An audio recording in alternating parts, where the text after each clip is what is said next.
law is he talking about?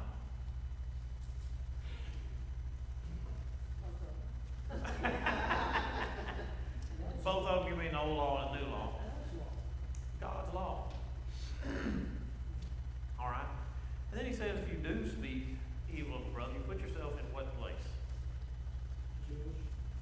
Judge of whom? Other people.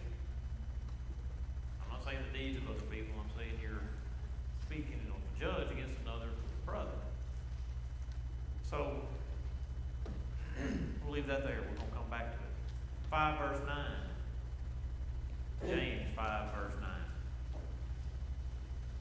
Grudge not one against another, brother, lest you be condemned. Behold, the judge standeth before the Lord. All right. So it's really repeating the same thing, but he again comes back to that idea of being a judge.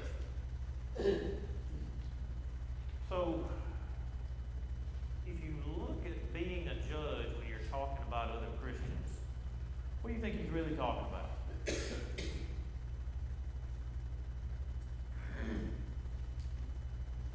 could be a couple of things. It could be a hypocritical judgment. And it could be that you don't understand the situation. Okay. You're making a judgment on the basis of what you think. All right.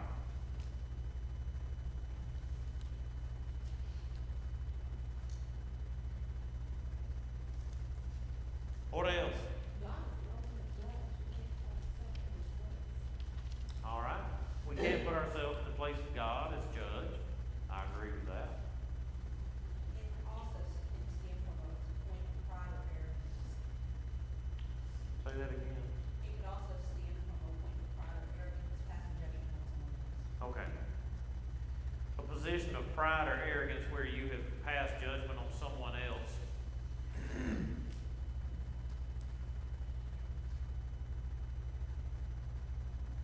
One of the more difficult things, and I say when we speak against other people or we condemn other people, I think is specifically in context here in James 4. I think that passing of judgment against another brother is something that is truly only reserved for who? For the Lord. Now, we do judge situations, all right? Especially in situations where we're dealing with worldly situations, where we're dealing with other people or situations that we do have to pass judgment. But when we condemn, and I think that's where the speaking against here in this passage is looking at, that's out of our realm of possibility. Right? We don't have that authority. God didn't tell us to do that. And he even tells us in this passage that we can't do it. We can't pass that judgment. So when we look at some of these definitions that are coming up on the rest of this page, I want you to think about if you engage or when you have engaged or if you engage in the future in any of these types of behaviors, think about the intent. Think about what's in your mind when you engage in these things. Think about what your intent is. Think about whether or not you may be passing judgment on other brothers and sisters. So when we look at murmuring, what did somebody find as the definition for murmuring? All right, complaining. All right, with a low voice. Kind of like your kids do when you say, Yeah. I don't want to do that. Yeah, more under your breath when you're murmuring about something, you are grumbling, complaining, lying. What's the definition of lying? All right, saying something, you've taken the truth and then you've perverted it in some way. Okay? And you're repeating it. Okay? Next one was slander. There's a purpose to that too. Do what? There's a purpose to lying. Right. And that is to deceive. Yes. So to accomplish the deceit of someone else. And sometimes, well, I won't talk about intentions. We'll come back to it. Slander.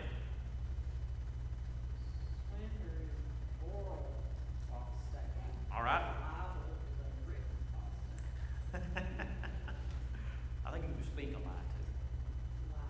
Libel. Libel. Yeah, Okay. if you're held liable. If you are held liable, yes, it's something that's written. All right. What's the intent of slander? Defame someone. All right. To damage someone's reputation, to defame them is what John said. All right. So when you engage to slander, you are you lying? Not necessarily. Could or could not be. Right. So that's one thing I would do, want to make a distinction about slander. Sometimes it's, and it goes along with gossip as well. When you think about slander, sometimes you may be telling something that's absolutely true, but you may put it in a particular context so that it damages the reputation of another person. You are slandering them. You are trying to knock them back or damage their reputation. All right, so gossip.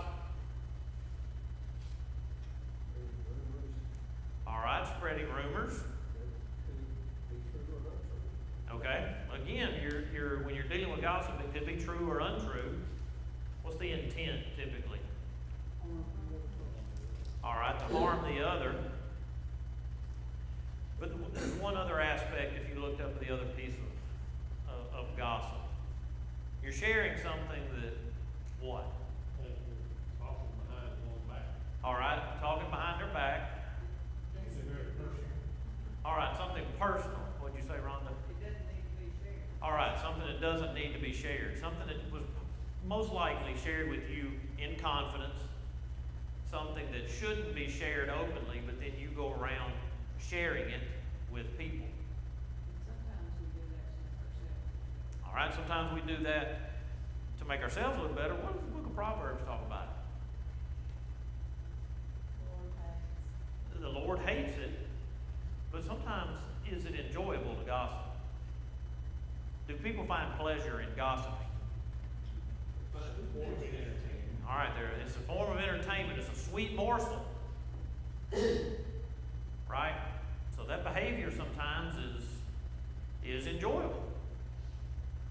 Now, however you derive the entertainment or the pleasure from it, but it is something that people, mankind, enjoys.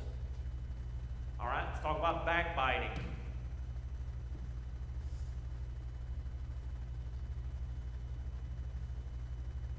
I would say talking about someone when they are not there to defend themselves in the conversation. Okay. I think it's saying something about somebody to their back that you won't say to their face. Right. It's something that you would consider in secret, not in front of the other person. So it does carry kind of with the idea of slander, but it is absolutely the cowardly aspect. You're nipping at someone behind their back or without their knowledge. It can be, it typically has a negative aspect to it, right? You don't slander somebody positively. All right, what's the last one on the list? All right, whisperings. What is not a whisper? What are whisperings? All right. Okay. It's a, yes, E.F. Hutton commercials. What does the idea of whispering carry along with it? All right, it's secret, but it's also, I kind of put it in the category of secret gossip. Right? And there's an element of misunderstanding too, because it gets, they maybe didn't hear it correctly because it was whispered and secret, and then by the time it gets passed around, it's. Right. So you even see games, group games played where you whisper. One of the more famous ones is telephone, where you start with a particular message and you have to whisper it. You kind of sit in a circle or in a line and you pass it to the next person, and then you pass it down the line, and by the time you get to the end of the line, is the message the same as it started? No, never. Because trying to conceal what the message is from everybody else, and you want to pass it down the line, right? So that whisperings. So many of these ideas come along with the idea of gossip. Specifically, when you talk about backbiting and whisperings and murmurings, all of those are gossip type terms. But I like the way he went through each individual piece, because each one of them carry a different aspect with them. And none of them are really positive, right? So when we talk about other people, and I'll say specifically about brethren, looking at where we started here in the book of James, there's not a good place for it in the church, is there? And when we talk about one another, or speaking well, or speaking against one another, we're not speaking well of one another, right? What do you think happens when others observe that behavior among Christians?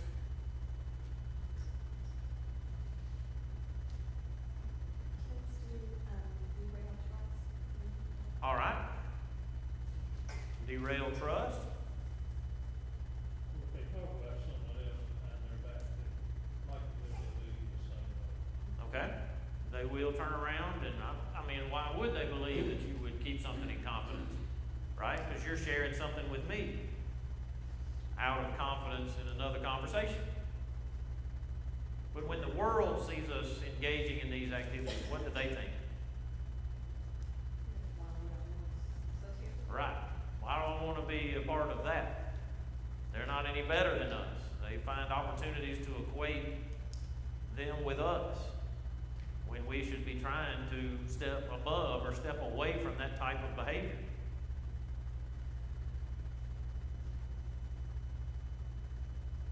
Especially the word in the King James Version, I don't know what other words you make out of it, the word tailbearer, that is used 5 times in the book of Proverbs. It talks about the revealing secrets, Proverbs 11, verse 13. The one with faithful spirit, he conceals the matter. Right. Somebody you can trust. Proverbs 18:8, the word of the talebearer are wounds, and they go down every little part of the bed, they hurt. Proverbs 20:19, if you go about as a talebearer reveals secrets, therefore don't meddle with him and flatter with the lips. That's the idea of talk to you good to your face and behind your back. Proverbs 26:20, where the wood is, the fire goes out. There's no talebearer, the stormy season. And Proverbs 26:22, that word of the talebearer for his wounds, again, hurts. Right. You heard that old saying, sticks and stones may break the bones, words will never hurt me, that's not true. Right. Or I'm rubber and you're glue. Whatever you say to me bounces off me and sticks to you. Again, the idea that words are, I'm strong enough that words won't hurt me, won't bother me. You know, those words are going to stick with you, which they will. You know, there is some truth to both of those sayings. But when you look at the behavior of speaking against other people, so going back to some of the use of our words, are there times when you become aware of something, even in confidence, that in reality you can't keep to yourself?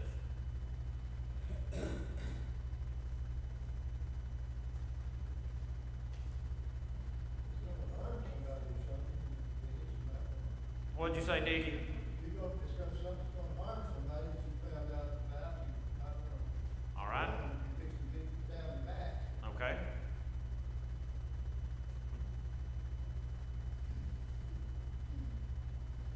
So, there are laws in this country that if you become aware of certain pieces of information, it's lawful for you. It's actually unlawful to not disclose them. Certain types of abuse that you are lawfully required to report. Now, you're not lawfully required to investigate. You're actually very much discouraged from investigating. But it is your responsibility to report those types of things. And I think they're just in those things. There are some things that you become aware of that in reality don't need to be kept a secret. They can be damaging beyond anything you can imagine, especially if you try to cover up for other people. And again, I'll go back to certain types of abuse. Even in those situations, you report it to a certain person, not everybody. Right. Not gossiping about it. So that's, Report it to the authorities. all right. So that's exactly where I'm headed. So who you share that information with, in my mind, keeps you away from some of these things or absolutely puts you in these situations. So if you report it to the proper authority or to the person that it directly affects. Now Dickie said if some harm was reported to be coming somebody's way, you might want to report it to that person and the authorities. But how we handle information and how we speak against or about one another really makes a difference as to how we are able to trust and whether or not we're willing to share information or even feelings about certain things. Because if you are open and honest and you, I'll say, reveal yourself to other people,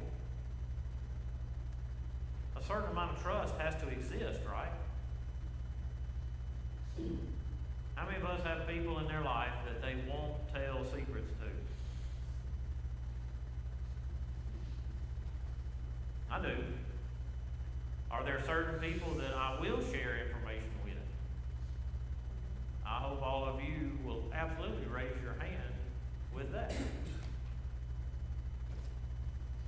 Yes, ma'am. Several years ago, when old Turner came to Southern Boulevard, back in the seventies, his first sermons he preached, he got in the pulpit, he says, you know, I've got some faults. And he said, one of my faults is, you tell me something, I'll tell somebody else. I just keep it secret. So what he was saying was, don't you come to me telling me things about us. Right. And hopefully that message was effective. I have to tell certain people, I say, don't tell me. Don't tell me. But it's not that I have any kind of malicious intent. It's just if I get into a conversation and it's information I have,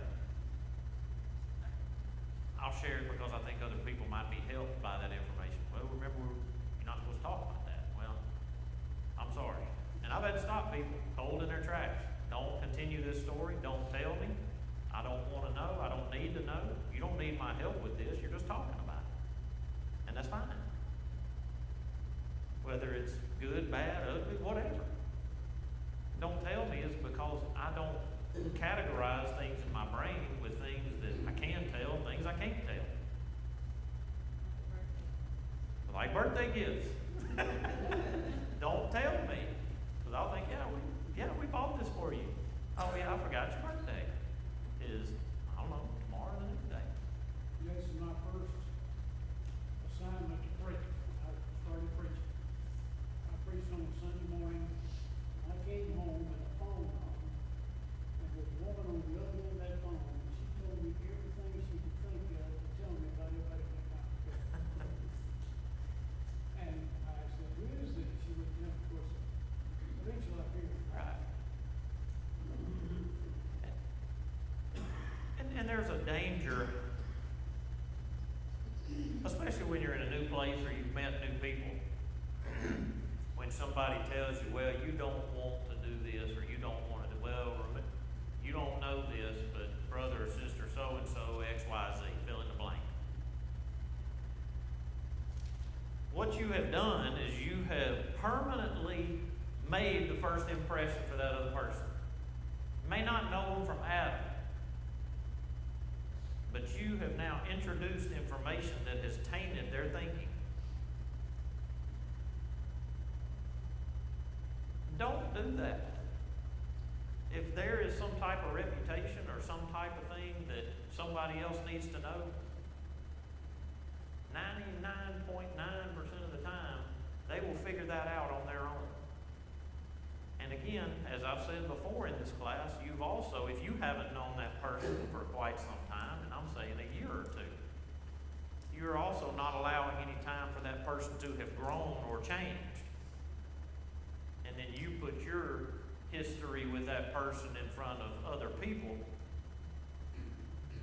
they may never have that experience. I have received that positively and negative. People have told me, yeah, you don't want to do this. And I said, okay. Again, this is one of my, stop telling me because I don't want to know. I said, I'll figure it out. But I've had people tell me, and yeah, it proved 100% true. That's the way it was. You know what the other side of it is? They'll tell me things that they experienced. I never experienced it in the amount of time I've known that person. So sometimes you have to think, well, I say consider the source, but also consider your own judgment and experience when it comes to dealing with other people and what you get told. All right, so one of the passages that we get into is James 3. I think there's enough material. Don't turn to James 3. That is the don't turn back page, because that's we talk a lot, I think, in different classes and in the church, and I would encourage you to read that passage in James 3 about the tongue and remind yourself of the dangers and the strength of your tongue. Remind yourself of that. I'd like to go to the other passages and talk about the ones when we talk about speaking there. So let's turn to Matthew 12. Matthew chapter 12. Somebody read verse 34 through 37.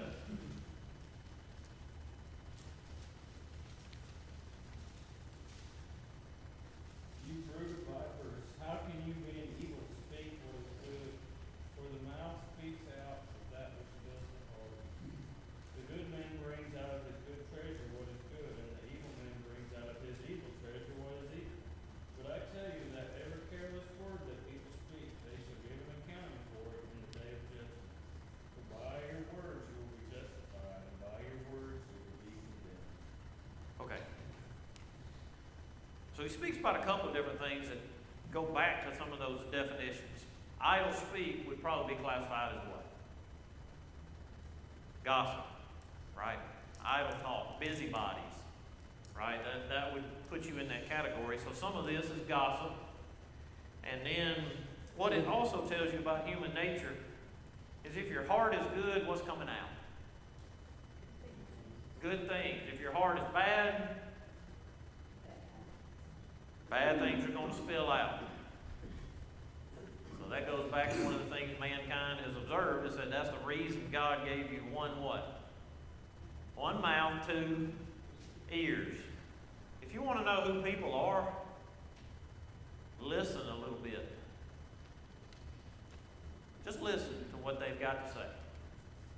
Listen to whether it's predominantly positive, it's predominantly negative, optimistic, pessimistic.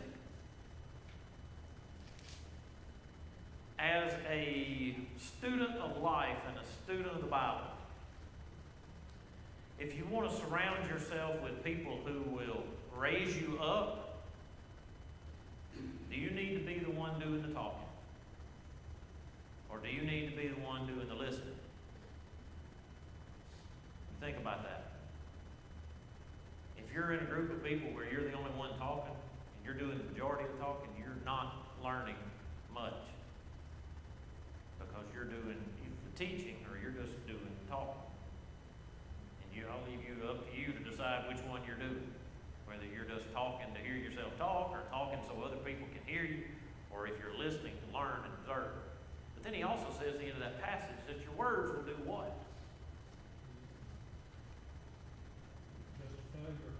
Justify you or condemn you. So going back to James, your words are going to be your what? Your judge. Right? Those words you speak are going to be seen and heard and remembered and recorded by the judge. Not going to be any fancy lawyer defending you. There's not somebody that's going to twist your words. The judge knows what you said. He knows what happened. So I would encourage you, when you're dealing with different situations, again, listen.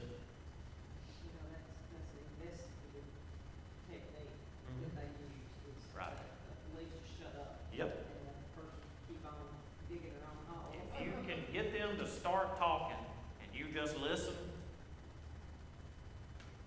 that's all you got to do.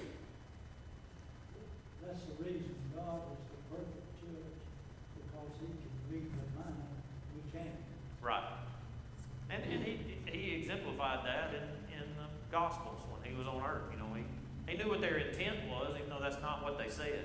Well, that's not what I said. Well, that's not what I meant. Well, I know what you meant. Otherwise, you wouldn't have said it. Right? I think all of us have stepped on our tongue at some point in the past. And you kind of read a reaction on somebody's face, and you say, well, wait a minute. Either that came out wrong, or that wasn't what I meant. And it may, honestly, a lot of times, may not be exactly what you intended. But you can see, even from their face and from their reaction, that there needs to be a further explanation. All right, let's turn to Romans.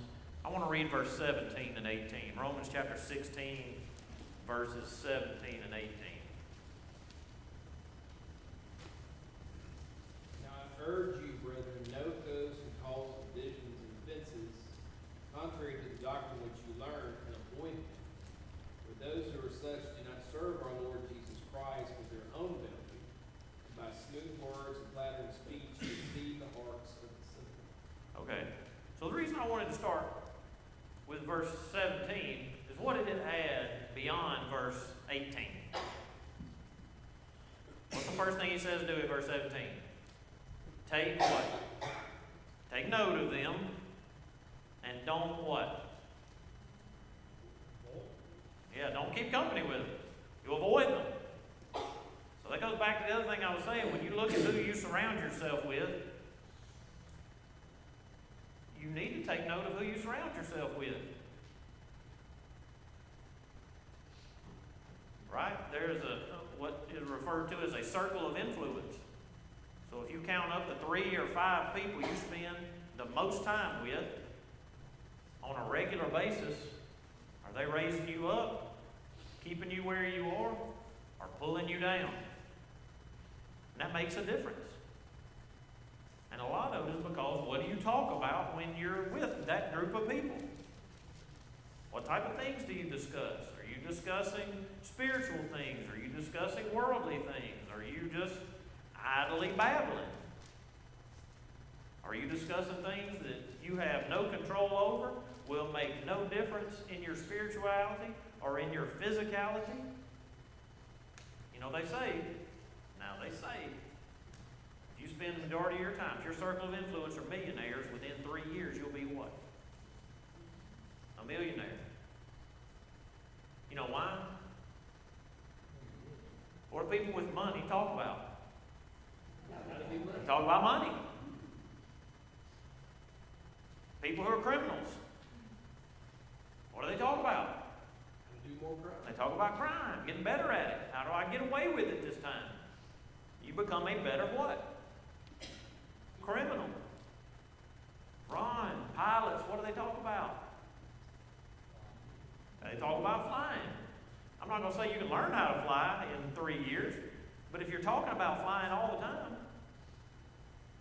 you're going to be motivated to get in a plane and fly, right?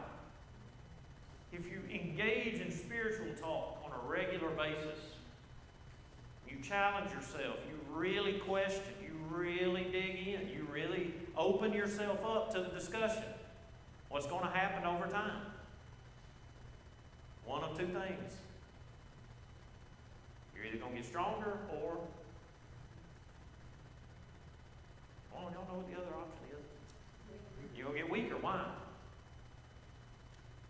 When you get challenged and you really get put to the test and you're not willing to put in the work, what happens? So go back to the millionaires. If you're hanging out with millionaires, you don't put in the work, guess what you're not going to be? You're not going to be a millionaire. If you're a criminal and you really don't like committing crimes, you're probably going to not be a better criminal, and you're probably going to quit hanging out with that group of people. But then when you're left in that situation, who do you decide to hang around with? And then when you're hanging around with them, what are you talking about? 2 Corinthians chapter 12. And I think this speaks directly to that point. Paul here talking to the Corinthians. In 1 Corinthians 12, somebody read verse 20.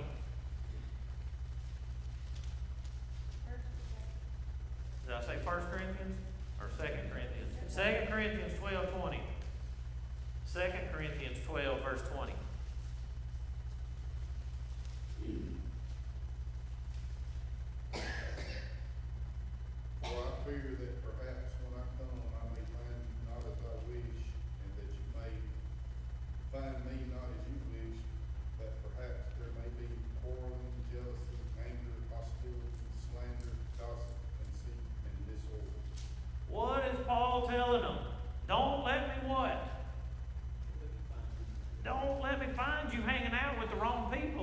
And who's the wrong people in 2 Corinthians? They were Christians. And they were doing the wrong kind of stuff. They were the wrong kind of people. Paul says, don't let me find you doing this. I don't want to find you doing that. You sure don't want me coming there and you finding me still engaging in that behavior. So when we talk about the challenge, when you're in your, I'll say your primary circle, your circle of influence, how much challenge is really going on in your circle of influence? Now, Paul's writing this, and most likely he was not able to make a return trip to Corinth. Why is he warning them? Why does he have to warn them? What does he know? They've already been doing it. I know you're engaging in that. So as Paul being part of that circle of influence, he's just simply telling them, stop. And if I do show up, don't let me find you doing this stuff. It takes more courage to walk in amongst a group of brethren who are engaging in something, I'll even say questionable. I'm not going to say sinful. Why are we talking about this? Let's talk about something else. Why are we going over here? Let's go somewhere else. Got to be something more productive. And I'm just saying, if Paul were to walk in the room with your circle of influence and say, don't let me find you doing this again. There are plenty of other things for you to do with your tongue and who you can hang out with and what you can spend your time talking about. Don't let me hear you talking evil of other brethren. Don't let me hear you talking down about it. Speak well of the brethren.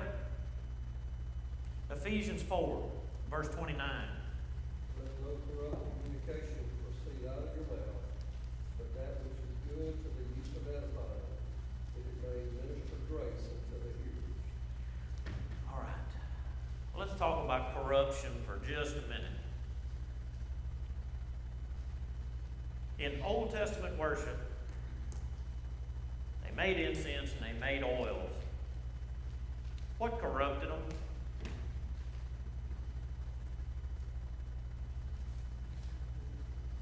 Flies. Yeah, I heard you, Julia. She started laughing. Flies. That's right, a fly in the ointment. Why? Was it the fly itself?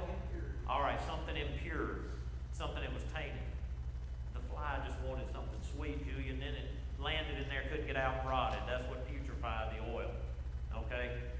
Which flies are nasty creatures anyway. But God has a purpose for them. Okay? Just like mosquitoes.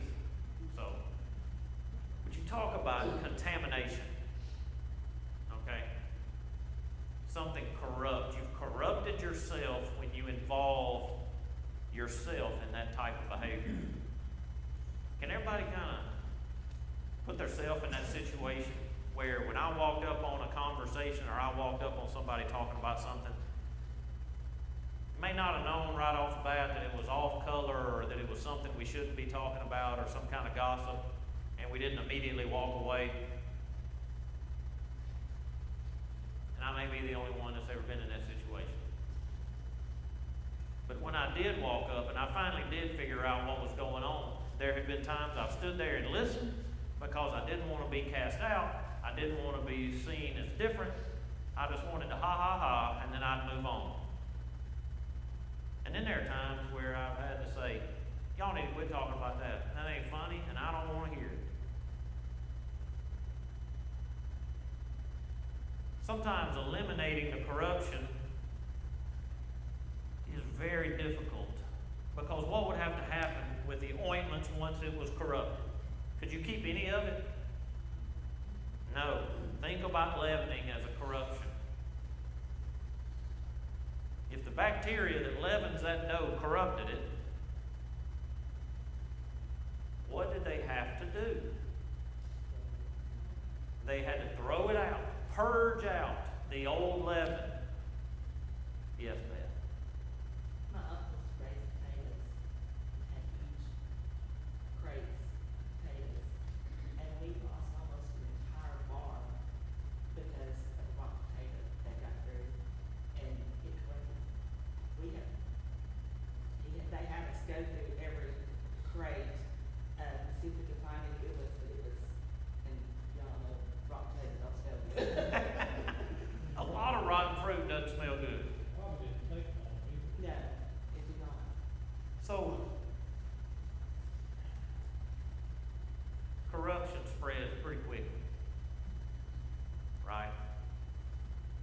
about it, not only will it spread to other people, but it'll spread within you pretty quickly too. Right? Well, look at people who get these bacterial infections. Right. One minute they're fine, the next minute they're sick. Yeah. I mean, sick to the point of death. I mean, sepsis is no joke. Right? Being septic or different types of bacterial infections. Staph infections are pretty nasty. Taylor had a staph infection one time on the back of her leg just from a scratch. And dealing with that, without getting too graphic, the doctor took a pretty drastic measure to go deal with it. And it wasn't medication. He had to, I'll just give you the term, he said he had to express it. Okay? And that had to happen over 3 days. You know, because if any of the infection continued to stay, any of the corruption stayed, what was the risk? I mean, the real risk, death. I mean, the real risk is death. The real risk of this type of corruption in our speech is spiritual death. He told us what we can be doing. Don't do this, but He does. it is good or necessary. So there's plenty of good things to talk about. Right. There's plenty of good conversations we can have, spiritual things. I mean, even things that are not spiritual, there are still good things to talk about. Yeah. We just have to. We talk about wholesome activities or things that are good to engage in. Yeah, you just have to take your mind off some of those other things and put them on good things, godly things. Let's go to Philippians 2, verse 14. Now, this is probably a hard one. It is for me. Philippians 2, verse 14. Do everything without Grumbling, arguing. What's another? Complaining. Yeah, complaining and disputing. Well, and I think of the typical dispute when I read this. Well, Foy doesn't have to do it. Why do I? Right? That's a dispute. I'm disputing why something is required of one person and is not required of me. Or it's being required of me and not of another person. You take it either way. And the complaining is, well, I'll do it, but just why? Because you told me to. I don't want to. You know, I have a hard time with that. I'd love to. I've gotten much better at it. I don't want to move that picture. I don't want to paint that. I don't want to change the oil. I don't want to throw that gasoline away because it cost me $22 to fill up that 3-gallon gas can. But it's bad. It's corrupted. I got to throw it away. I want to find some kind of use for it. Daddy used to not throw away motor oil. You know what he did with it? You remember what you did with it? You rubbed it on the dogs so he didn't have to buy flea and tick medicine. Burnt motor oil. I don't want to say he was cheap, but that's what we did with it. 2 Timothy 2:16.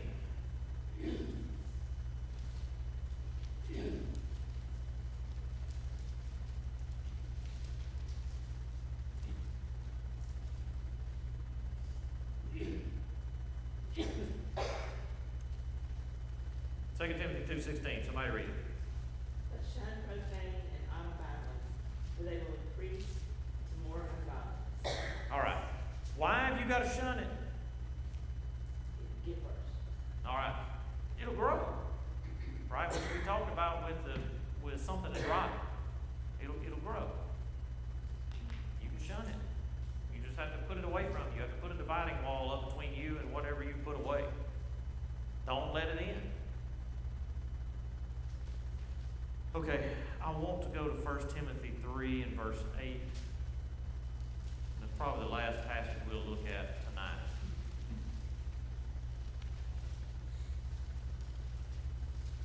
And then I want to ask question number 3 on page 37 too. Somebody read 1 Timothy 3 and verse 8. Likewise, deacons must be reverent, not double-tongued, not giving too much wine, not greedy for money. All right, so it says explain the phrase not double tongued. What does that mean to you? Hypocritical. Not hypocritical? Both sides of the mouth. Then All right. it's called a forked tongue. Yep. White man's tongue. White man speaks with forked tongue. Right? You say one thing and you mean something else. Or you might say one thing and one other. Right. You know, I think Don's speaking out of both sides of your mouth, right? Double tongue. We all understand that concept. We've been guilty of doing that. So when I go to number 3 and I look at speaking with a double tongue or behaving differently in different companies, what do I do about it? All right, stop it. How do you stop it, Rhonda? If you get to know your brothers, sisters, you'll know what's true. Okay? Knowledge will give you, so if you get to know them better, you can figure out what's true and what's not true. But that's assuming you've got false information. Well, I think you gotta flesh things out. Okay? Typically, if things are done in secret, whispers and everything else, you gotta do things in a manner where everybody on the same page. Okay? If people aren't on the same page, then that breeds, someone gets one message over here, when somebody else gets a different message over there. So if you're on the same page, everybody's on the same knowledge level, then everybody can progress, everybody can move along. All right? Communication is a big key, like I said, the same, kind of, you hear something, you're not sure, find out, but go ask. Okay? Well, that person, that 18, is a proper way to do it. Maybe 18 versus 15 or 17. If it's between individuals, if Or you, even if it's a group, you can get the group together. right. I mean, we've been engaged in something like that, for a group, small group. Hey, let's, what's going on? Right. We can iron it out. Anybody got anything else? Now, how you put a stop to it? Don't do it your own self. All right, don't do it yourself.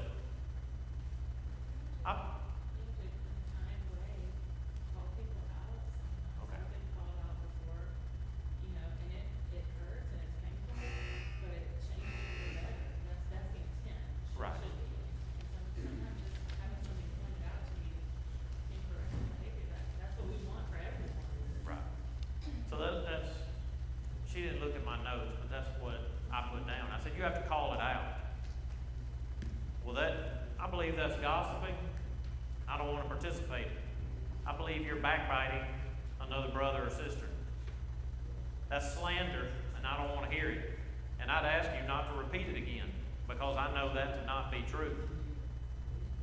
When you start thinking about how we respond to that kind of behavior, and as Holly said, in a kind way, but sometimes we won't even be kind in pointing it out. We just, well, maybe I misheard. Maybe that's not what they really meant. That's not what I really meant. They misunderstood. And I say those things because I'm pointing them back at myself. If I'm not willing to be honest with myself, I'm never going to be honest with other people. But dealing with it, direct communication, and sometimes open communication.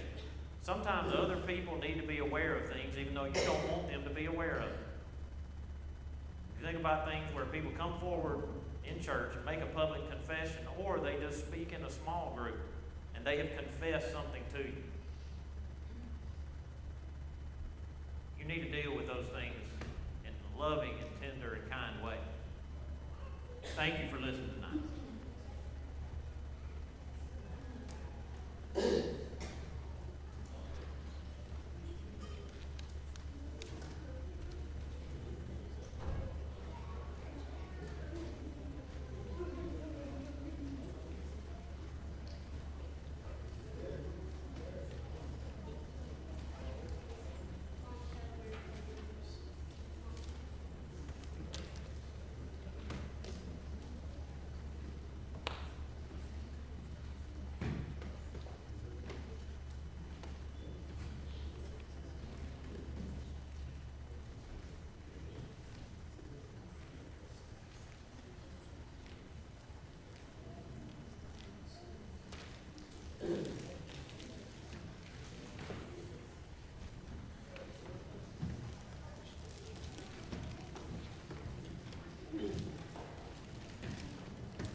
like to mark the invitation. It'll be 307. 307.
If you would, turn to the book of Hebrews. We'll be looking at chapter 3.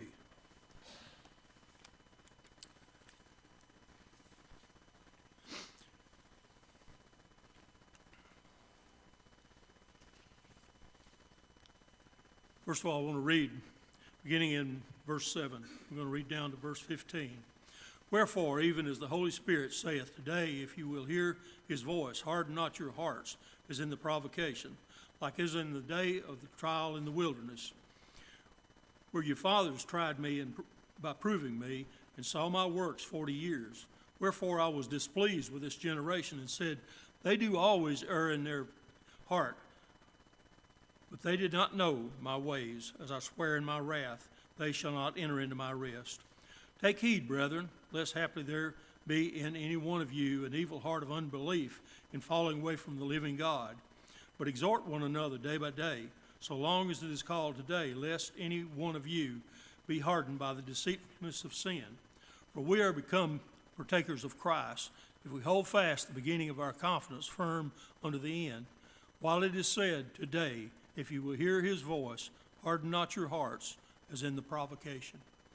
Just want to make some observations about this and apply it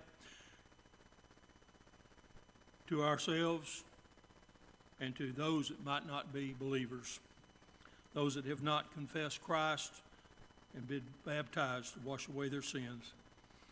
First of all, I want to look at verses 12 and 13, in particular there. He says, "Take heed, brethren, lest haply there be in any one of you an evil heart of unbelief in falling away from the living God, but exhort one another day by day, so long as it is called today, lest any one of you be hardened by the deceitfulness of sin." Just observing some of those things, he says, first of all, take heed. He says, pay attention, take care, pay close attention. And he mentions brethren there. He's speaking particularly to those that are already Christians. He goes on and says, "Lest haply there shall be in any one of you an evil heart." The idea of lest haply, or just lest, I think some of the newer versions says, it's by chance, just by chance, that any one of you have an evil heart of unbelief. So Christians can develop an evil heart. We pray not, but that can happen, and we all have seen that on occasion. And another thing in that, an evil heart of unbelief. That is a terrible thing to get into, unbelief, in falling away from the living God. So Christians can fall away, as opposed to what some denominations teach out here in the world today, that once you're saved, you're always saved. You can't fall away. But the Bible teaches differently. And he says then, in verse 13, but. He gives an encouragement here, but exhort one another. And to exhort is to plead with and to encourage, uplift. Is the idea, I think, of exhort. So we can help one another to prevent this, is what he's saying. And he says, day by day, meaning constantly if needed. And he says, so long as it is called today. So the idea, I think, of today is now is the time to do it. Don't put it off. And he goes on there and says, lest any one of you be hardened by the deceitfulness of sin. So we understand that sin can be deceitful.